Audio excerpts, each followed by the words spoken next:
Buenas tardes, seguimos celebrando el sexto Festival Nacional de Teatro Universitario. Esta tarde es el turno de la producción teatral y de la gestión cultural. Yo soy Rosa Melero, actriz del grupo de teatro Loyola Teatro de la Universidad Loyola Andalucía y productora de dicho grupo, en concreto del grupo del campus de Córdoba. Y aunque podría también pues, contaros muchos avatares y muchas alegrías de esta tarea tan necesaria para el funcionamiento de los grupos y el valor que aporta también a la cultura, hoy vamos a darle la palabra a dos personas que tienen mucho que decir al respecto, que trabajan con productos culturales, que hacen gestión cultural, y que se trata de Antonio Asensio y Víctor Mendoza. Tony y Víctor, bienvenidos. Y muchas gracias por haber aceptado nuestra invitación a participar en el festival, aunque sea de manera virtual. Unas breves palabras para presentaros. José Antonio Asensio nació en Granada, es profesor doctor en el Departamento de Artes, Conservación y Restauración en la Facultad de Bellas Artes de la Universidad de Barcelona. Tiene numerosas obras artísticas y en gestión cultural también ha sido comisario de diversas exposiciones. Tiene numerosas publicaciones de libros, capítulos de libros, artículos, etcétera, etcétera, todo sobre lo que tiene que ver con arte, y premio del Distrito Sant Montjuïc de Barcelona. Víctor Mendoza estudió Derecho en la Complutense de Madrid, es productor de Alter Ego, encargado a empresa dedicada a la producción, dramaturgia y dirección de teatro. Es coordinador de teatro y lleva colaborando en esas actividades teatrales en la Universidad Rey Juan Carlos, donde dirige el grupo Arrojo Escénico, tarea que compagina con trabajos en teatro, cine y televisión. Mencionar que precisamente el grupo de teatro Arrojo Escénico recibió la mención de honor en la categoría pieza de teatro de objeto por su producción Aún no en los premios de teatro en cuarentena que organizó la Federación Española de Teatro Universitario. No me extiendo más, solamente daros las gracias, la bienvenida y os lanzo la primera pregunta, aunque podéis explicar todo lo que consideréis conveniente en relación con el tema que nos ocupa, y es que, ¿qué consideráis clave en vuestra tarea como productores teatrales y gestores culturales? Muchas gracias. No sé qué decir, qué es lo que considero clave a la hora de producir. No perder dinero, ajustarte al presupuesto, no gastarte más de lo que te dan. No sé. O sea, ¿en qué sentido? Clave, ¿qué es? ¿Puedes repetir la pregunta, por favor? Problemas a los que os enfrentáis, cómo los resolvéis. Ahora, por ejemplo, en la situación de pandemia, ¿cómo os ha afectado también? Y bueno, y cualquier cosa que consideréis interesante, bueno, también para productores también de teatro universitario, ¿no? Que pueden estar bastante interesados en este ámbito. A ver, yo creo que la producción del teatro, el mundo del teatro universitario y cualquier otra producción de índole teatral, me parece que son cosas muy diferentes primero por la personalidad, incluso cuando fueran actores amateurs, ¿no? Creo que la cuestión de teatro aficionado, amateur y el teatro universitario son cosas totalmente diferentes. Vamos, tienen mucho en común, pero entonces los alumnos amateurs tienen los alumnos universitarios. Yo sí veo que han evolucionado muchísimo, porque yo empecé en el año, al menos profesionalmente, en el año 88, y sí, no lo parece, pero soy bastante más mayor de lo que aparento, y han cambiado muchísimo, pero de la noche al día, el perfil del alumnado. Y entonces todo está marcado por ellos. Yo creo que, o sea, yo todo lo que yo hago en la Universidad de Juan Carlos está pensado en en adaptarme a los alumnos. Al principio también tenía que adaptarme a la universidad. Lo que pasa es que la Universidad de Rey Juan Carlos fue fundada en el año 97 o 98 y tal, y yo llegué 2 años después. De hecho, el primer nombre del grupo se hizo en obras de teatro, pero es que estaba todo en obras. Y entonces, pues no, la universidad lo que pasa es que era muy flexible porque no podía ser rígida, porque no estaba construida, ni siquiera.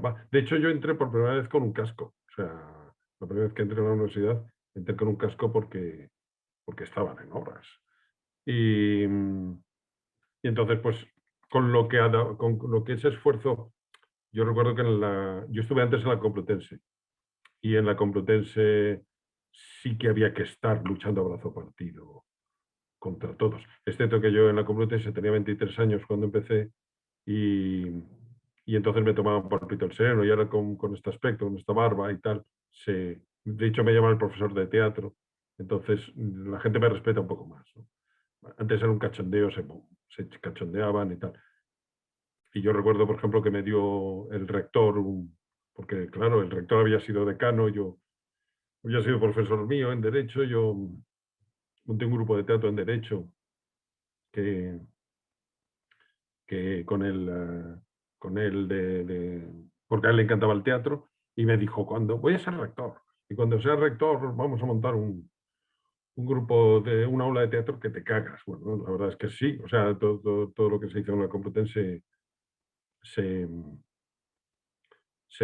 salió en los periódicos, porque no había teatro universitario en esa época.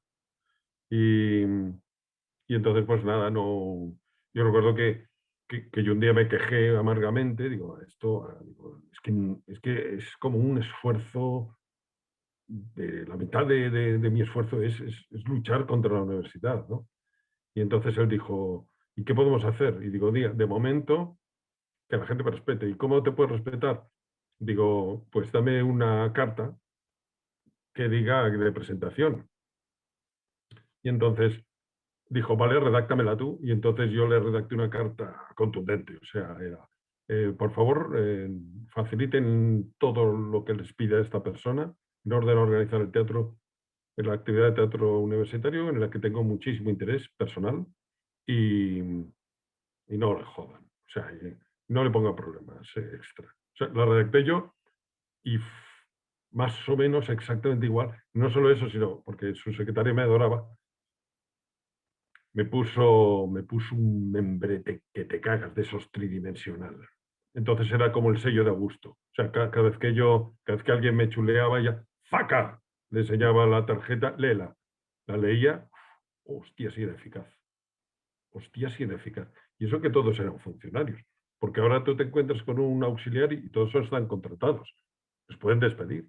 Entonces, claro, aquí hay otro ambiente. Entonces, cualquier veder era un chulo. Era un chulo. Lo que pasa es que, claro, yo lo llevaba a Derecho, no todo, porque yo en Derecho, como decía el padre de un amigo mío, tú es que tienes acciones aquí en esta facultad. Era una facultad inmensa. Tenía tantos habitantes como Valcarnero. Y solo la facultad. De hecho, así íbamos todos los alumnos matriculados, la facultad se caía, no soportaba el peso.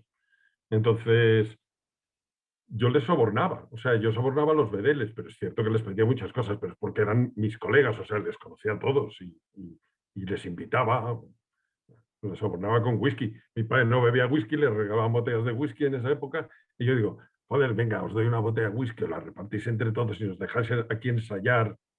Y el tío no cerró la facultad entera para que termináramos el ensayo. O sea, no solo lo hizo por la botella de whisky, sino por la relación que teníamos. Pero así se han hecho las cosas siempre y tal. Yo lo único que digo es que yo luego me enfadé con él, pero fue muy injusto, con un chaval, pero fue la típica cosa que no nos entendíamos, pero ese chaval era un estudiante de periodismo y hacía unas campañas de prensa brutales. O sea, es que tenía una agenda, y yo creí que era fácil, pero no era fácil. Es que el chaval se los camelaba muy bien a los periodistas. Y Y entonces, pues Y yo siempre digo, cuando tú produces algo, tienes que destinar el 40% del esfuerzo a difundirlo. Prensa, carteles, que se entere la gente. Si vas a hacer algo y no se entera nadie, vamos olvidados. O sea, por ahí no hacemos nada. Y en una universidad es muy difícil. Muy difícil, muy difícil. Y yo he hecho de todo, porque por eso es que os digo que adaptar. Hemos hecho pasaclases. Los pasaclases son súper eficaces, porque les llama mucho la atención. Hacemos una escena de la obra. Pero también ha cambiado mucho eso, porque para hacer un pasaclases también los alumnos antes tenían más disponibilidad. Es cierto que ellos se quejan, el alumnado de ahora se queja de que les encargan trabajos gratuitamente, el profesor, hacedme este trabajo, este trabajo, y luego ya lo veo yo. Y digo, ¿y qué hago yo aquí un trabajo de estos? No saben cómo hacerlo, si dedicarle muchas horas, pocas horas, si tal, si cual. No tienen pautas, ellos se quejan de eso. Me imagino que no puedo hablar más, pero... Vamos, yo el consejo que daría, estaba diciendo Rosa, claves, pues yo clave difusión, 40% del esfuerzo. 40% del esfuerzo es mucho, teniendo en cuenta que una obra sale con 60 horas, pues calcularle que 40 tienes que dedicárselas por lo menos a la... Bueno, pues todo eso. El dinero, carteles, cómo distribuir los carteles, dónde los pones. Yo recuerdo que en la Complutense había un cartel en toda la Facultad de Ciencias de la Información, que era enorme, gigantesca, que si me dejaban ponerlo, todo el mundo lo veía, porque es que te encontrabas una columna, nada más entrar, y en la columna poníamos el cartel. Todo Dios lo había visto. Nadie no estaba enterado. Un solo cartel, si llegas a verlo, no hago 200, pero bueno, la verdad es que... Pero sí, funcionaba. En esa época funcionaba muy bien. Yo he tenido que cerrar, o sea, hemos tenido que cerrar a empujones, fuera, fuera, que no podemos empezar, porque la gente entraba, eso me ha pasado 2 veces. Bueno, me recuerdo que era mi ex la que los cerraba y luego cuando me dejó dijo, es que la de cosas que he hecho yo por ti. Y, y bueno, y hacíamos, otra de las cosas es que dejar huella. O sea, dejar huella de lo que haces. La gente se pone a hacer cosas, no hace una memoria. ¿Qué haces? Hace una memoria, haz fotos, organízanoslas, haz un PowerPoint, haz aquí un vídeo, un making of. Nosotros nos hacía un making of un alumno. Siempre cuento esta anécdota, pero vamos, un alumno que estudiaba ahí periodismo. Eran dos alumnos. Y entonces yo les pagué una mierda de dinero, pero ellos estaban muy contentos. Yo les pagué todo lo que pude, ¿eh? Y ellos estaban muy contentos porque era la primera vez que alguien les pagaba dinero. Y entonces me invitaron a una caña. Y entonces estábamos tomando unas cañas y yo digo, oye, mira, yo soy hablar y me encanta porque vosotros habláis le decía yo porque había uno que era el que más hablaba y otro que era el cerebrito. Y yo le decía al cerebrito con el que apenas me comunicaba, digo, yo te veo que tú quieres hacer cine americano y ganar un Oscar, te estoy viendo y tal, que tienes la cabeza pájaros. Y digo, pero bueno, el tío era muy inteligente y digo, joder, a lo mejor este tío sí se pone. Tú quieres hacer cine americano, además, es que no te gusta el cine español y tal. Y el tío ponía cara y dice, sí. Y digo, ¿y quieres ganar un Oscar? Y el otro dice, quiere ganar un Oscar. Quiere ganar concretamente un Oscar. Y el cabrón lo ganó. O sea, lo ganó, hizo un montón de películas. Lo ganó, trabajó con Nicole Kidman, lo ganó con aquella de Javier Bardem. Y el otro, Mateo Gil, ha hecho un montón de películas que a mí me encantan. Hizo una con este que es autor teatral. No me acuerdo cómo se llama el actor. Era Eduardo Noriega en un salar. Broadstone, no me acuerdo cómo se llama. Era un Bridgestone, era un... Y él es Shepard, Sam Shepard, el actor Sam Shepard. Y joder, o sea, un nivelazo. Esa película es muy buena, ¿eh? O sea que no, estos, y yo lo digo, joder, Amenábar. Este tío me hacía a mí los making of. Pues ahora volvemos otra vez contigo. No, yo ya he terminado. No, que vas a terminar, hay alguna cosita más. Tony, ¿puedes abrir micro, por favor? Y a ver, decirnos también, bueno, lo que consideres que podría ayudar a los interesados en el tema de la gestión cultural. Bueno, a ver, yo os explico un poco también cómo acabé yo haciendo estas cosas. Realmente yo no es que haga teatro, yo lo que hago son sobre todo performance, sobre todo son performance. Y la anécdota de todo esto, ¿no?, es que yo cuando el año 91, en la preparación de las Olimpiadas de Barcelona, yo vivo en Barcelona, aunque soy granadino de nacimiento, pero se planteaba de hacer una escultura pública que tenía que ser la primera escultura pública justamente en un barrio de Barcelona muy próximo al Estadio Olímpico de Montjuïc. Entonces se quería dotar, y esto respondía a una historia que después averigüé, que era una premisa que había hecho el gran estratega de la Barcelona de las Olimpiadas, el estratega urbanista, que era Josep Boigas, y dijo que había que monumentalizar las periferias para dotar los barrios de esta radio, los barrios más que estaban, dijéramos, como aislados del centro histórico, dotarlos de identidad, de cultura y demás. Entonces me contactaron con los artistas relevantes que habían en los sitios de aquí. Entonces yo era el tuerto en el país de los ciegos en aquel tiempo. Pero claro, en aquella época yo me dedicaba a la técnica. O sea, yo estaba trabajando pues, como ingeniero, dijéramos, en una empresa que la terminó comprando Siemens, imaginaros. Y yo ejercía de artista como pluriempleado. La gente me decía, no, es que tu hobby, no, esto es mi pluri, ¿no? O sea, yo quiero ser profesional. Y yo pues había estudiado en la Escuela Massana, una escuela de prestigio aquí, pero ni siquiera había ido a la Facultad de Bellas Artes todavía. Entonces, esta gente quería que yo hiciera una escultura pública. Y yo venía de la Escuela Massana, que mi especialidad era en pintura. Yo era pintor, yo había ido a Nueva York, había hecho exposiciones, había hecho cosas, pero bueno, vale, pues hago una escultura, digo, pero yo lo que quiero hacer es un performance, una performance.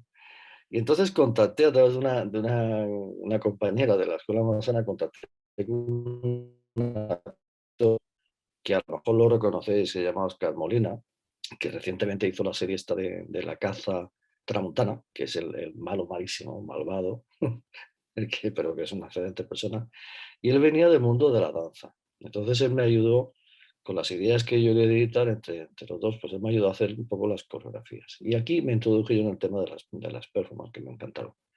Claro, cuando años después yo abandono Siemens, me voy a la facultad, termino estudios, hago mi doctorado y tal, bueno, y me quedo al final como profesor, pues dijéramos que yo en mis asignaturas recupero la idea de la performance. Claro, hay que ver que yo después de haber estudiado pintura y tal, pues dije, bueno, ¿para qué voy a estudiar otra vez pintura en la facultad? Entonces me especialicé en escultura. O sea, de hecho, mi ámbito de conocimiento es la escultura.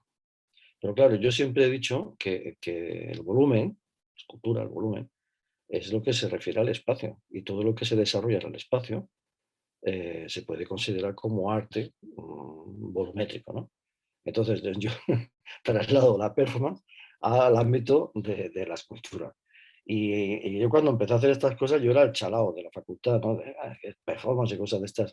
Bueno, pues hay un montón de profesores haciendo performance, ¿no? Habría una brecha yo ahí y creo, y además mi tesis doctoral se hablaba de la luz y el arte, la luz y la escultura en principio. Pero claro, ahí introduje todo lo que son el tema del espectáculo, el tema de la iluminación, de la luz, de la luz como elemento artístico. Y claro, yo me lo paso muy bien. Es una de las cosas más importantes que yo transmito a mis alumnos, igual que se lo he dicho a mis hijos, que también soy mayor, he visto también yo, yo sí que lo parezco. Es que en esta vida uno tiene que hacer lo que quiere hacer, lo que desarrollar aquello en lo que tú te sientas feliz, ¿eh? Y por eso, pues con mis años, pues sigo dando clases. Yo no puedo, algún día me jubilaré y ya está, ¿no? y me gusta mucho, me lo paso muy bien y conecto mucho con muchos alumnos. Fijaros que yo empecé a hacer gestión cultural desde la universidad con una premisa que yo tenía y que no me equivocaba en aquella época, que yo dije, bueno, es que el arte hay que democratizarlo, ¿eh? Y la idea era de trasladar el arte a la calle, al ciudadano, democratizar el arte, o sea, apartarlo un poco tanto de esa idea de los museos, de las galerías, de las élites y llevarlo más a la ciudadanía en general. De esta manera, yo creo que construimos una sociedad más culta, más sensible, y entonces esa gente a lo mejor lo hacía por puro egoísmo, ¿no? Una sociedad más culta y más sensible entenderá más lo que hacemos los artistas, ¿eh? Porque siempre la gente decía, bueno, ¿y esto qué hacéis vosotros los artistas? ¿No? Como si fuera una cosa rara. ¿Se puede vivir de esto? Bueno, pues sí, se puede vivir. Mal vivir, pero se puede vivir. Pero lo que sí garantizo es que te lo puedes pasar muy bien. Puedes ser muy feliz, ¿eh? Haciendo arte, desarrollando arte. Entonces, lo de la gestión cultural lo he hecho pues para dar pie a alumnos, artistas, noveles, que tienen algo que decir, que a lo mejor pues, ¿no? sus propuestas son más brillantes. Lo que he hecho ha sido canalizarlos a través pues, de festivales de arte lumínico, por ejemplo, que yo me he inventado un par de ellos y que los he ido haciendo, claro, lógicamente, y ahí vamos al tema que hablaba Víctor, ¿no? Necesitas financiación. Entonces, claro, yo cuando he vendido un proyecto de estos, me he ido al ayuntamiento, me he ido a los políticos de turno, me he tenido que marear y un trabajo extra universitario, pero que al final pues también lo hemos canalizado. Y lo hemos canalizado a través de proyectos y de grupos. Ahora pertenezco a un par de grupos de innovación docente, en los cuales uno se llama aprendizaje servicio, que es todo aquello que revierte de la universidad a la sociedad, ¿eh? Y eso es lo más importante. Y claro, para eso hace falta pues, una financiación, es muy importante la difusión. Yo siempre cuando hago hay un festival de estos, lo que meto, la parte más importante del presupuesto es para hacer un libro donde queda registrado pues, un libro pues, con imágenes, con todos los artistas escribiendo, ¿eh? Con sus imágenes y demás, un registro de aquello que se hizo. Y una vez me dijo uno de los políticos, que no digo quién, pero bueno, pero es que un libro ¿para qué? Digo, ¿por qué? Porque no está en memoria, si no queda un libro, un catálogo de lo que hacemos, es como el que hace una exposición y no tiene un catálogo. Dice, yo hice una cosa, sí, hice una cosa, pero ha quedado diluida en el tiempo y en el recuerdo, en la memoria. Es nuestra memoria, ¿eh? Nuestro pago, en buena medida, es eso, porque eso es lo que nos da prestigio, lo que nos da permanencia y continuidad. Y ya digo, ahora me dicen los amigos, ¿y tú qué haces? Digo, pues yo soy artista de la farándula y me lo sigo pasando muy bien. Creo que con esto ya he hecho una breve introducción. Los dos habéis comentado que una de las cosas donde habría que poner más atención precisamente es la difusión, ¿no? No solamente para que nos vengan a ver la primera vez, sino también para que el producto cultural llegue al mayor público posible, ¿no? En el caso de, tú has hablado de los festivales, en el caso de, bueno, pues también de los grupos de teatro, no sé también si Víctor nos puede también decir algo al respecto, si solamente representáis en la universidad o qué otras cosas hacéis también para, para democratizar, ¿no? Como decías también tú, Tony, para democratizar y para esa producción que lleva tanto esfuerzo, ¿no? y tanto tiempo de tenerla viva, ¿no? Para que después pues, no se quede solamente en unos pocos, ¿no? Sino que qué cosas hacéis para que eso llegue a la mayor parte del público. Tú has comentado el tema de los festivales, has comentado también lo del libro, ¿no? Pero el libro a lo mejor no llega tampoco a mucha gente, ¿no? Ni las publicaciones científicas, por mucha importancia que le den la universidad a los JCR, después eso no lo lee vamos, no, nos vamos autoleyendo, ¿no? Pero no llega al público en general, ¿no? Entonces, no sé, ¿qué cosas, aparte de los festivales, en tu caso, no sé, en el caso de Víctor, proponéis para democratizar, ¿no? Ese gran esfuerzo y ese buen producto que hemos fabricado, ¿no? Bueno, yo lo que intento es dar difusión, toda la que pueda y más. O sea, entonces tiro de mis contactos. Por ejemplo, lo que siempre hago es todo lo que aparece o lo que hemos producido en algún sitio o en algún festival y tal, lo paso la información a las revistas de arte que yo conozco. Y como tú bien decías, hay esas revistas científicas, ¿no? que publicamos y que nos dan pues esos méritos, ¿no? Pues son de primer cuartil o de segundo o de tercer cuartil, ¿no? Pero que resulta que eso se lo miran solamente los eruditos, porque las revistas, que tampoco se las mira demasiada gente, las revistas de arte, por lo menos dan más difusión a nivel artístico.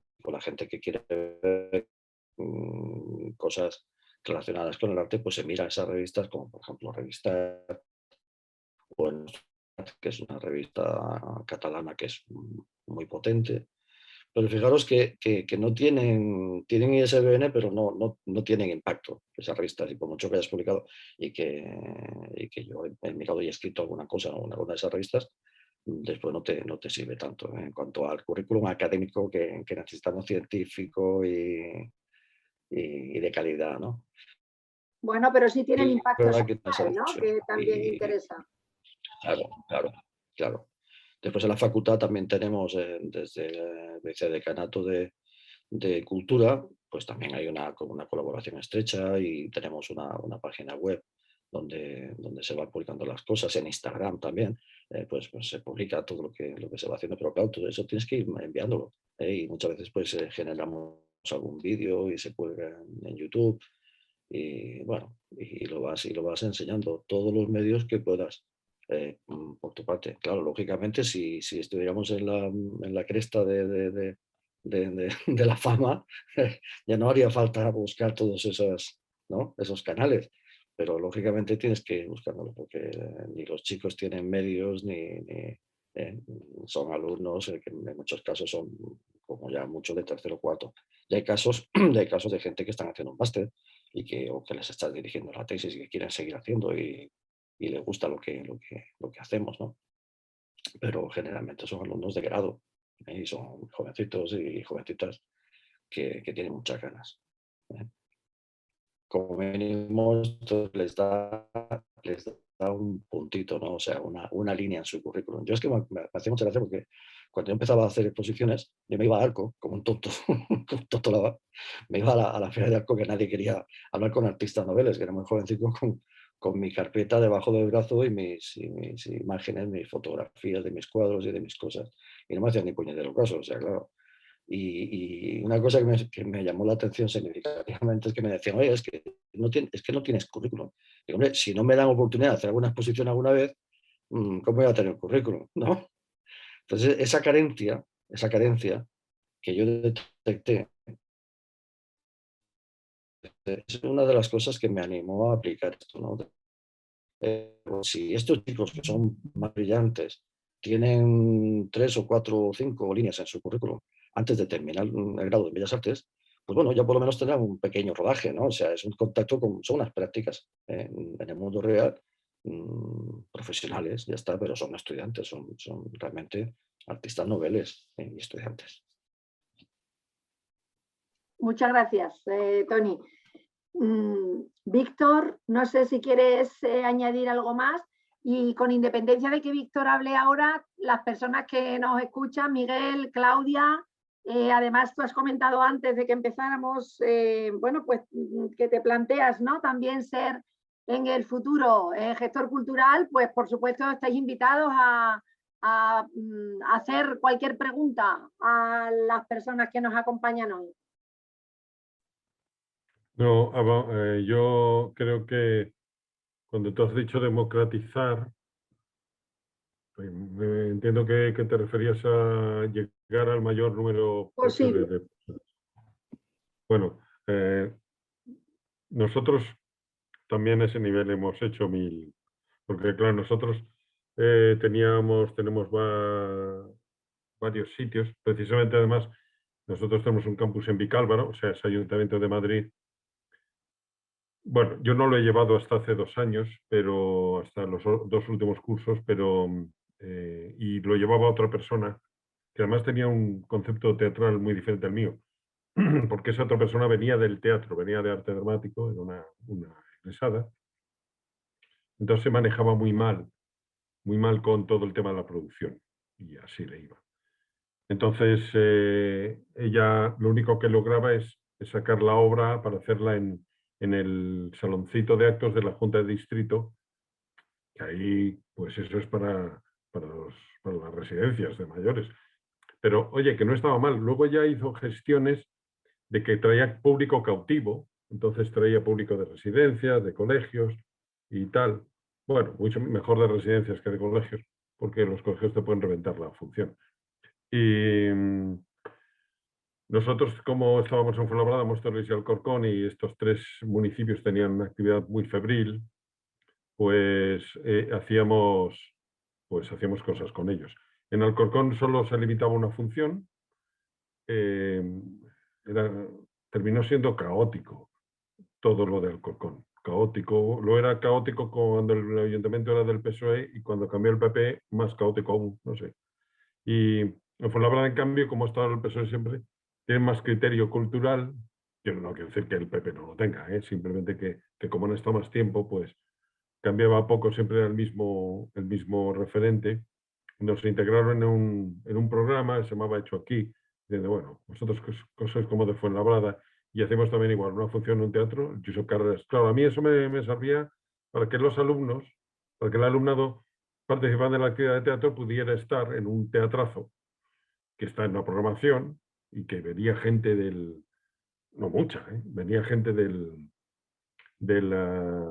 del barrio, de tal, pues venían unas 50 personas, que no está mal, pero en Móstoles se organizaba mucho mejor. Hacemos el certamen, vamos, el certamen fue certamen 4 años, pero sobre todo una muestra que se acabó en el año 16, en el 16º año, como tantas otras, por hacer una ley de contratos de la Administración del Estado. Es decir, en el momento en que el Estado lo reguló todo, eso hacía un alcalde que teníamos, Gallardón, que decía, voy a organizarlo esto mejor.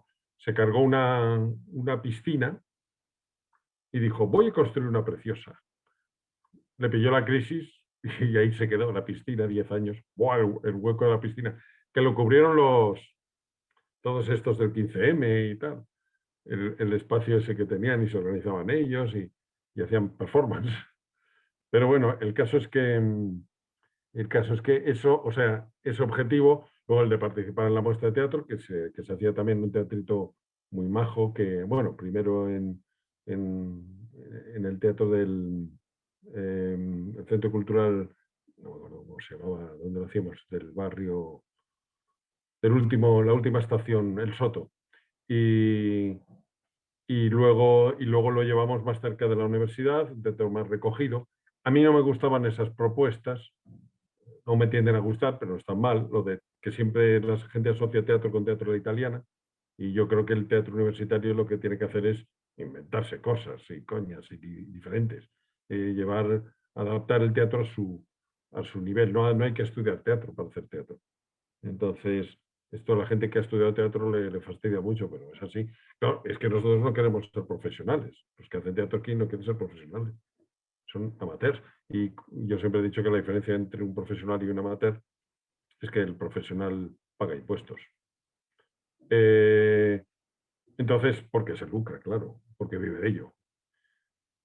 Nosotros otra cosa que hacíamos era, aparte de esa función, que era como el estreno, vamos a estrenar en el Josep Carreras o vamos a estrenar en la muestra. No, en el Josep Carreras no se estrenaba. En el Josep Carreras terminábamos actuando, intentaba que fuera muy junto, pero el estreno era en la muestra de Móstoles. Entonces ya los chavales habían tenido un espectáculo. Los de Móstoles hacían muy bien la difusión y se llenaba. Se llenaba. Y el 80% era gente del barrio. Lógicamente, pero muy familiar. Tenemos que controlar mucho que a quién traes. Joder, vamos a traerlos y luego nos íbamos a una salita de pequeño formato en Madrid. Como en Madrid hay así de esas, yo no sé si son viables, pero yo he actuado, como los actores hemos hecho de todo, yo he actuado en alguna de esas salas y a mí me parece un poco deprimente. Para un profesional es deprimente, pero para un universitario es imponente, porque son 40 localidades o 20, un universitario encantado, 20 que han pagado, porque el dinero no era para nosotros, es para la sala. Bueno, y para nosotros, o sea, porque cada 2 euros, o 1,5 €, 2 euros de entrada limpios los quedaban para nosotros y nos íbamos luego a tomar algo, que esto siempre es súper guay, es súper social. Y entonces, pues, hubo una función que estuvimos hasta que una chica se fue de Erasmus. Nos dejaban los lunes, luego los lunes y martes, y es que estábamos llenando. Y entonces nos fuimos, una chica se fue, es que me tengo que ir de Erasmus, tengo que irme a Edimburgo para preparar mi Erasmus. ¿Y no te puedes ir más tarde? No, pues nada, ahí se acabó. A junio, pero eso era junio, habíamos empezado en febrero. Después de estrenar la obra en noviembre, diciembre, la retomamos en febrero y lunes, martes, desde finales de febrero hasta junio. Entonces eso, claro, sí. ¿Por qué? Coño, porque el producto era bueno, o sea, porque lo hacíamos bien. No, y por eso venía la gente. O sea, es que luego iba al boca a boca y es que en el teatro en Madrid es tira aquí, aguanta, aguanta, aguanta, que a lo mejor suena la campana y es un éxito. Y en nuestro fue un éxito. Luego el grupo intentamos retomarlo al año siguiente, lo que se llamaba 2.0, pero fue otra cosa ya y llegó un momento en que no. Otra cosa que dice Rosa para democratizar, otra cosa fue que eso siempre ha funcionado, lo de las salas siempre ha funcionado porque lo hemos tenido y nos jodió la pandemia, o sea, nos jodió el confinamiento hace un año. No sé cómo funcionaría ahora. Pero nosotros hacemos clases abiertas. O sea, yo pienso una cosa, cuando yo les doy clases a los alumnos, yo no les doy clases de teatro, yo lo que hago es ejercicios para que se desinhiban, crean grupo, inmediatamente creen cosas, y cosas que sean de ellos. Entonces hacemos otra cosa, se pegan al texto. Yo ahora, cuando veo una obra de teatro universitario y estás pegado al texto, digo, tío, lo habéis enfocado mal. Porque si te tienes que aprender el texto, aparte que los alumnos, bueno, pueden tener mucha más práctica para aprenderse cosas, pero que tardo, es un curro aprenderse el texto, quítaselo, haz otra propuesta. Y más innovadora. Yo no sé qué experiencia tendréis, la estirpe y tal, o los que estáis aquí, pero yo llego a esa conclusión. O sea, yo hace tiempo llegué a la conclusión de que digo, me está jodiendo el texto. Y entonces nosotros hacíamos improvisaciones que cada uno las hace como quiera. Yo las hago porque yo hacía lo que se llaman NECOES con los médicos, los médicos tenían que hacerse un examen y en la última fase del examen tenían que ver unos enfermos y esos enfermos eran actores. Entonces era exactamente una improvisación. Pero claro, teníamos frases obligadas que había que decir, esas sí no las habíamos aprendido de memoria, pero te las aprendes 10 minutos antes. Le llamábamos UBIs, o sea, UBI es unidad básica de información. UBI de entrada, UBI de, hola doctor, vengo porque me pasa esto, UBI de salida. Entonces creábamos, la dinámica esa, para el que estuviera de espectador le encantaría, porque eran además casos seleccionados que todos habían sucedido. O sea, en fin, porque lo que se trataba es de que el médico se comunicara. No dijera, voy a hacer un diagnóstico estupendo. No, comunícate qué es lo que te está diciendo el paciente. Y el paciente, ¿qué me está diciendo el médico? Porque me va a resolverse el problema. Claro, coño, eso es teatro.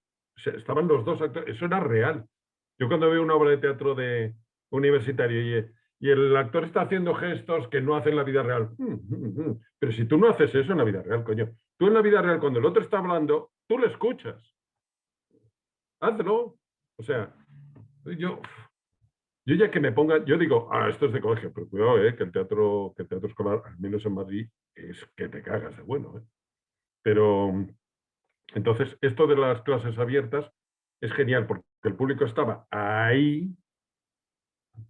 yo cuando voy a una obra de teatro quiero estar allí. Y si me dejan subirme al escenario, yo me subo. O sea, nosotros teníamos uno y digo, a ver cómo le dices a ese que se baje, que se ha sentado en la mesa que es del decorado. Pero claro, bueno, se le dice, esa mesa es del decorado, puede bajarse. Y entonces, pues el público está ahí. Luego hacemos feedback. Es que eso es fundamental. Es que el actor no tiene un feedback con el público. Su único feedback es el aplauso. El aplauso. Y yo recuerdo que cuando hacíamos teatro en salitas pequeñas y tal, me cambiaba, salía y me paraban. Entonces, a mí esto de la fama me pone malo, pero me paraban. ¡Ay, Víctor, hemos visto, nos encanta la obra! Tal. Y unas señoras mayores, tómate una caña con nosotros. Y, ¿qué dicen? Venga, me la tomo. Digo, a ver, ¿qué han entendido ustedes de la obra? Y todo. Por cierto, si una obra os gusta, subid al camerino y hasta donde os dejen. Y, oye, quiero hablar con el actor, porque eso al actor le mola. O sea, cuando le vas a decir, no la típica gilipollez, ¿me puedo hacer un selfie contigo? No. Cuando le vas a decir, oye, mira, tu personaje, yo recuerdo que se lo dije esto a Carlos Hipólito, que vio una obra fascinante que era el misántropo. Y le digo, no, pero me dirijo a Juan G. Le digo, tu personaje es Molière, porque Molière siempre se autorretrata en todos los obras. Y me dice Carlos Hipólito, perdona, ¿cómo te llamas? Víctor, yo soy Carlos. Hemos estado hablando de eso y soy yo Molière. Y entonces, o sea, genial, porque, o sea, esto es lo que, o sea, el feedback. El público, y estamos hablando del teatro que más en contacto está con el público. ¿Qué feedback tiene el escultor como Tony? He hecho un Miguel Ángel. Joder, hizo el David. Es una estatua que yo me puse a llorar cuando la vi y no estaba preparado para verla. O sea, yo soy más del Moisés, pero cuando vi el David me quedé absolutamente, vamos, como Dante y no pude comunicárselo. Bueno, ni se lo hubiera comunicado aunque hubiera vivido en el siglo en el 1580. Entonces, el teatro sí lo tiene este feedback. Entonces, forcémoslo. Esa experiencia es genial. Lo hacemos la difusión porque, claro, hay un arma secreta que hemos descubierto, que es el crédito. 0,5 créditos si venís a ver, bueno, 0,5 créditos si venís a ver 5 clases abiertas. Te las sellamos y vamos sellándolas y tal. 5 clases, tengo 5, si tienes 4 no te damos 0 créditos, pero con 5 te damos 0,5. Pero sobre todo era porque el público ponía cara de que le había gustado, porque intentamos que fuera real, porque al ser una conversación que no tiene texto, los actores se escuchaban y era real. O sea, bueno, algunas veces no nos salía bien, pero claro, es que somos universitarios, podemos equivocarnos. Y eso nos interesa en el feedback, que nos dejan el feedback. Ay, a mí ahí hay algo que no me he creído. Y la misma actriz decía, es que hoy no he estado. Estaba como tensa. Claro, clave, estate relajada, chica. Si no, en la vida también lo estás. Bueno, esas son las experiencias que hemos tenido. Rosa, no sé si te sirven. Claro que sí, y seguro que también a los que nos nos escucharán después también en diferido. ¿Alguna pregunta por parte de los que están asistiendo? Claudia. Bueno, yo más que una pregunta, un comentario, y es que me fascina mucho eso que has dicho de improvisación, pero no termina de ser improvisación, porque es como una idea de que llevo muchos años, a lo mejor como un poco en la recámara dándole vueltas, y es interesante ver que no se me ha ocurrido a mí solo esta idea de hacer una improvisación, pero con ciertos momentos fijados o ciertas cosas fijadas que digamos que conduzcan el desarrollo de la historia del teatro. Pero también quiero decir que entiendo perfectamente lo que dices y es un error muy común en teatro universitario de agarrarte al texto y olvidarte de actuar, pero yo siempre he trabajado con texto y pienso que, al menos en las obras en las que yo he participado, por supuesto que se tiene que conseguir, pero es que se puede conseguir con texto. El que haya una verdad en el teatro, en el que Claro, no se estén diciendo las cosas por decirlas, en que el actor no deje de actuar cuando no le toca hablar, ¿sabes? Quiero decir, sí que es verdad que a lo mejor es una estrategia la que dices tú, que es como más fácil que la gente entre a ello con eso, pero pienso que se puede conseguir también en un teatro con texto. pero tú o tu grupo, o sea, sois gente que lleváis tiempo. O sea, no, no venís un año y os vais. En la Universidad de Juan Carlos, cuando empezó la actividad a principios del siglo, la gente entraba en primero y había que echarles con agua, con aguarrás, porque no se iban.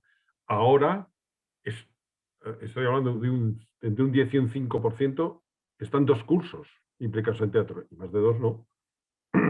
Es decir, llevamos lo que llamaba un vicerrector el núcleo duro. Tenemos que recuperar el núcleo duro del grupo de teatro. Ya no, la gente, yo ya he tenido teatro, yo ya no más. Y eso, pues claro, rompe. Entonces yo intenté hacer una cosa que fuera para un curso.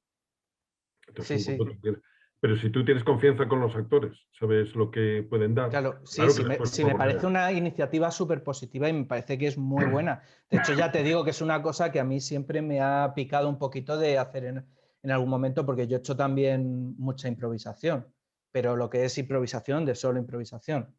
Y como mezclar esas dos cosas me parece interesante. Pero quiero decir, creo que no es el único, no es la única forma. No, que Yo he trabajado con gente que ha entrado de primeras y joder, casi me hacen llorar en un ensayo, ¿sabes? De a dónde hemos llegado. Es que es verdad que luego hay muchas veces un poco de problema de pasar del ensayo a las tablas y que no se les olvide todo lo que han tenido que trabajar. Pero bueno, ya, pero eso que tú has contado, yo, como también me ha pasado, o sea, yo de hecho, esto que te he contado no lo ensayamos, o sea, las escenas no las ensayamos, las desmenuzamos, las hablamos, nos inventamos ganchos, pero no, porque la primera vez que la hagan es la que mejor les va a salir. Si fueran actores más hechos, sabrían retener eso que pasó en ese ensayo, no lo perderán y sabrán recuperarlo. Pero como no lo son, sí, pues es verdad, eso es bastante si difícil. en ese ensayo tú hubieras tenido público, la experiencia hubiera sido ya sin Mm. público, y mira cómo la recuerdas. Luego, Eso es sí, básico. por hacer una pregunta así más, que sea un poco más oportuna, lo que sí quería preguntar en el tema de producción y tal es qué pensáis o qué opináis en dónde, quiero decir, en teatro universitario parece que a lo mejor está un poquito más, tienes más libertad, pero ¿dónde pones la línea entre lo que a ti te interesa y lo que sabes que va a vender o que va a llenar la sala? En plan, sabes que hay una obra que a lo mejor es más tontorrona o menos profunda, que a ti personalmente te hace implicarte menos, pero sabes que eso va a funcionar y vas a llenar y vas a vender entradas. Entonces, como, ¿qué criterio o qué pensáis en cómo calibrar esas dos cosas a la hora de elegir una obra? Yo es que a la hora de elegir una obra profesional, si tengo que producir una obra profesional, 2 actores, texto hecho para 2 actores, 2 actores de los que al menos uno sale en la tele, y muy poco gasto. Yo, bueno, cuando yo montaba las obras de teatro universitario tenía que la escenografía caber en mi coche, o sea, el maletero de un coche y la parte de atrás, o sea, todo lleno de cosas que me paraba la decir, es que usted tiene que llevar una red. Esa cosa se lo puede caer encima a usted. Y entonces, pues todo eso. Pero eso no te puede primar a ti. O sea, si tú vas a hacer, tú tienes que tener claro qué es lo que quieres hacer. Y si estás haciendo teatro universitario, no pierdas la oportunidad de hacer lo que te pida el cuerpo. Que al público no le gusta, pero no estoy aquí por el público, porque yo no gano por el público. Claro que estoy por el público, pero sí. pero es lo que os digo, uno que se acerque a vosotros y os diga, o eso, y os diga, ¿tú cuándo has hecho esto? ¿Tú cuándo no sé qué? ¿Esto te ha influido no sé qué, no sé cuántos? Y eso llena muchísimo. Entonces, eso es lo que yo voy buscando. O sea, que alguien se quede conmovido y me lo comente. Entonces, a mí que venga mucha gente, hombre, mola, porque te gorda el ego. Mira, toda esta gente viene a cosas que dejo yo. Pero si fuera un productor de estos, claro, o sea, no haría chorradas. Sería como José Luis Moreno. Un poco mejor persona, pero vamos, no, no, no otra cosa. José Luis Moreno se organiza de puta madre. O sea, es un productor de primer orden. Por poner un ejemplo, ¿eh? El tío que hace de todo y de todas las coñas marineras. Y le sale, y está forrado. Y es un tacaño y es lo peor, o sea. Pero, bueno, eso ya es añadido, que aquí hay de todo. Productores. Cimarro es un pedazo de productor con un concepto social de todo. Eh, Aquí ahora es el programador de Mérida. Tú hablas con él, tiene un concepto social absolutamente de todo. Eh, y él en sus teatros trae obras buenas que él ha puesto por eso, pero otros no. Bueno, hay que conseguir un poco el equilibrio. Yo creo que sí, me decía un colega, Víctor, el futuro, o sea, el futuro profesional está en la basura. Hay que dar basura a la gente. Que se rían, que un actor o actriz televisiva, una chorrada de tal, un escenario sugerente, música, yo qué sé, que se entretengan y jajajaja. Nada, no te preocupes. Bueno, estos sí que apuestan por obras potentes y buenas, y al fin y al cabo. Y yo recuerdo que a mí me atraía HBO, esta de serie, luego Netflix la pasó por encima, etcétera. Pero HBO que proponía, nosotros no hacemos mierda, nosotros hacemos buenas series y como son buenas series las va a ver mucha gente. Y esa fórmula, ¿por qué? Porque, bueno, decía Tony, es que esto a la gente no le interesa. Sí, hay gente para todo, somos muchos, estamos muy conectados y hay gente para todo. O sea, la clave es encontrar tu público. Pero hay gente que sí se lee, o que sí va a las exposiciones, que le encantan los performances y que se lee un libro de una memoria si sabe dónde encontrarlo. De una exposición que hubo. Es decir, hay que dar con ese público.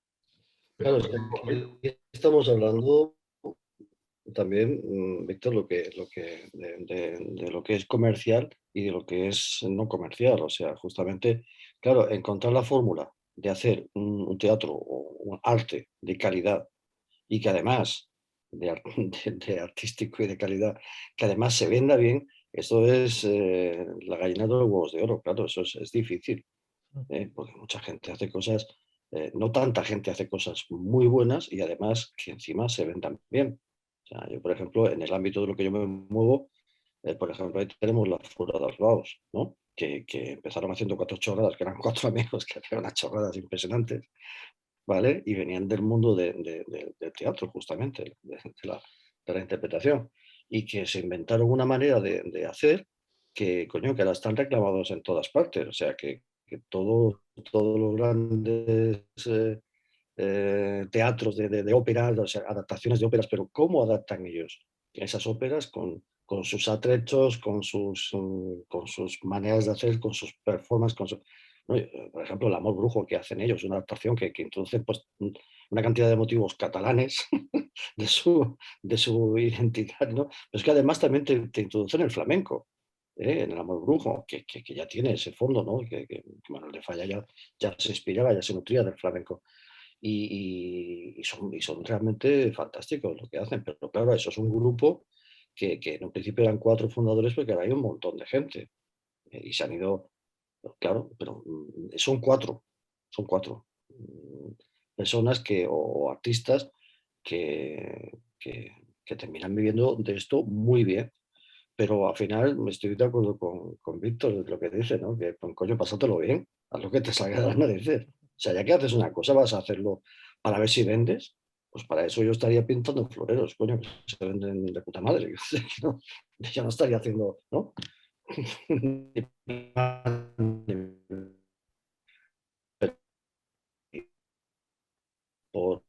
Justamente estamos hablando de democratización, de llevar el arte a la calle, o sea, intentar hacer una mejor sociedad, pues es a través de nuestras producciones. Entra pues todo lo que hacemos nosotros, teatro o bellas artes o formas, yo me lo que me he llevado aquí. Pero más la gracia está en que todo, la escultura, la pintura, la música, la interpretación, la danza, todo. O sea, y por eso me lo paso bien. Y ahí puedes tener la libertad de hacer todo lo que te dé la gana. Y después, ¿qué gusta? Pues fantástico. Y hay gente, claro que le gusta. Y las chorradas que llegamos a hacer. ¿Eh? Y hay gente que se lo pasa muy bien. Y yo me acuerdo de una anécdota en el año 94, después de aquella performance y después de aquella escultura, me encargaron otra. ¿Eh? No tuvieron bastante que me encargaron otra después del 91 en el 94. Y entonces en aquel barrio quería la gente que llegase al metro. ¿Eh? Y no llegaba. No se hacía el metro. Claro, aunque venía Pascua Maraga a ver la performance, se sabía que venía. Pues entonces cogieron un sector del barrio que eran aquellos como normal guerrilleros y se vinieron con las pancartas. Y resulta que nosotros hicimos una performance en la que salían unos grafiteros, que yo contacté con ellos, que hacían grafitis, pero eran grafitis, coño, de aquellos que empezaban como Banksy, ¿no? Que querían hacer un arte más de denuncia y tal, ¿no? Y participaron en esto. Claro, cuando llegaron aquellos con las pancartas para reventar el acto, simplemente por el hecho de que estaba Pascual Maragall, y le daba igual pasar por encima de que una persona estuviera haciendo una cosa artística, pues empezaron a gritar y cuando vieron que salieron los grafiteros, se pensaron que estaban reventando el acto y aquello formaba parte de la performance. Con lo cual nos lo pasamos de puta madre, lo que todavía nos estamos riendo de aquella anécdota de la gente que participó, ¿no? Y como los otros se pensaron que estaba reventado, entonces se fueron. Y cuando se dieron cuenta que formaba parte del espectáculo, ante el ridículo cogieron y se fueron con las pancartas y allí no pasó nada. Pero bueno, son anécdotas divertidas porque al final mucha gente se acuerda y eso hace que estas cosas que hacemos pues cale en la sociedad. Ya está. No sé. Sí, al final yo creo que muchas veces la universidad tiene esa ventaja, esa baza, ¿no? Que se puede permitir hacer muchas cosas que en teatro profesional no se pueden permitir. Es decir, yo he estado en 2 grupos de teatro y este en el que estoy ahora es más pequeñito, más recogido, pero en el otro hacíamos unos musicales y unos despliegues de muchísimos actores en teatro que muy pocas compañías se pueden permitir. De hecho, una de las obras que hicimos fue Avenue Q, que se hizo un poquito antes de que se estrenara en España. Y de hecho, vinieron a vernos los productores del espectáculo profesional y luego nos invitaron o sea, tuvimos un poco problemas de derechos de autor y tal, y al final pues como que nos dieron permiso en plan de si con esta forma y ya no se repite y tal, pues no tenemos problema. Y luego nos fuimos nosotros a ver la versión que nos invitaron, la versión que habían hecho ellos, y oye, nos copiaron algunas cosas, ¿eh? que no estaban en la original que nosotros habíamos hecho y que luego estaban en la versión que hicieron ellos. Entonces es lo que dices tú también, que un poco la diferencia muchas veces, no siempre, porque también hay veces que hay diferencias de calidad, pero hay muchas obras de teatro universitario en que la diferencia es pues que no es por una ganancia económica, pero muchas veces hay la misma calidad. A mí me parece que yo tengo una opinión y además se lo cuento siempre a los alumnos. Digo, mira, yo nunca haré Hamlet. ¿Por qué? Porque, porque la gente siempre me va a comparar con otro Hamlet que hicieron, Hamlet, La vida es sueño o tal. Y voy a perder porque pues pierdo con cualquier profesional. ¿Por qué? Joroba, yo estuve la última vez, fue hace 2 años, estuve en Badajoz con una compañía de allí ensayando una obra. conté las horas, 234. A mí me parecieron excesivas, pero era el ritmo que ellos tenían. 234 horas de ensayo. ¿Tú Claro, cuántas si es que horas no puedes ensayas? competir en tiempo. No puedes competir en tiempo, luego les va a salir mejor a ellos. Entonces, esa es la diferencia. Entonces, tienes que llevarte el teatro a tu terreno. Entonces, por ejemplo, yo, de las propuestas de Mala Estirpe, que se hiciera sobre Ray Bradbury, porque yo soy muy de la película de Truffaut, pero lo de Fahrenheit me pareció una propuesta muy interesante, porque a mí me parece que esa historia resiste el paso del tiempo. Pero lo mejor era Tito Andrónico, porque Tito Andrónico es que era la atmósfera que te creaba. Y la historia es que se cuenta en muy poco, en muy poco. Entonces, y ahí el texto, precisamente una de las cosas, creo que mejor hechas estaban, era la adaptación. Nos hemos enterado de la historia y ha volado. O sea, se nos ha quedado cortísimo. Luego lo dejaron todo hecho una mierda y me echaron una bronca a mí. Pero, no, fatal eso. Pero que se ponían ahí barros y no sé qué, no sé cuántos. Y todo era como muy real, pero claro, estamos contando una historia de hace un montón de tiempo de los romanos, que es una obra de Shakespeare. Me pareció, o sea, una propuesta de voy a hacer esto. Ahora viene aquí un inglés y dice, pero ¿qué habéis hecho, hijos de puta, con Shakespeare? ¿Por qué lo hacéis con Calderón de la mierda? Coño, y tal. Vale, es que somos universitarios. A mí no me cuentes historias. O sea, cuéntaselas al Centro Dramático Nacional. Si lo hace el Centro Dramático Nacional, crucificables. Pero a mí, ¿qué? ¿Qué me vas a contar tú? Algo lo que me sale del mismísimo. Claro. Entonces, en ese sentido, sí, pero porque lo traes a tu terreno. Quiero hacer esto. Y luego que alguien te llame ignorante. Ignorantes, han llamado ignorantes a todos los tíos que han cambiado el arte. O sea que, qué barbaridad. Totalmente de acuerdo. Creo que es una cuestión de aplicar también la creatividad. O sea, es que también, si tienes menos medios, menos dinero, pues tienes que hacer un ejercicio de agudeza imaginativa para recrear todo eso. Mira, un trabajo que yo pongo en una de las asignaturas que hago de la luz y demás es sobre la obra Yerma, de Federico García Lorca, que me hagan un proyecto escenográfico. Primero escenográfico, ¿no? Y después es cuando ya el segundo trabajo ya les meto una performance y tal, y ahí sí, ya lo tienen que hacer. Pero claro, ¿os imagináis cuando les empiezo a enseñar pues, cosas que hacía Robert Wilson o Joseph Svoboda o yo qué sé, Adolf Appia, sus escenografías?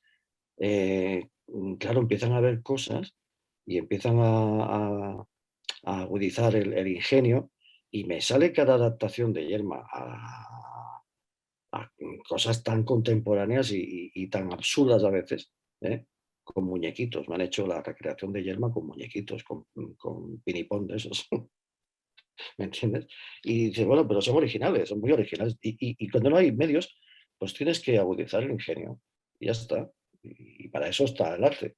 Para eso está el arte. Cuando hay muchos medios, pues coño, si no tienes creatividad, lo que decía yo de las Foras de Paus, yo con buen dinero, pues haríamos muchas cosas. O sea que hay que encontrar la financiación. Lo dicho, muchísimas gracias a los asistentes y especialmente a vosotros dos, a Toni y a Víctor. Solamente recordar que el festival sigue, que esta noche a las 10 tenemos 3 sombreros de copa, teatro a través de YouTube, en el canal de la Federación, que mañana tenemos a las 7 la velada de teatro breve, donde se presentarán algunas de las piezas de microteatro que se han presentado a Radio Nacional de España y se las comentarán los productores y los actores, y se entregará también el premio a toda una vida dedicada al teatro, y por la noche pues seguimos con teatro con Magne. Y nada más, muchísimas gracias y que paséis un buen fin de semana. Gracias. Muchas gracias a ti, Rosa.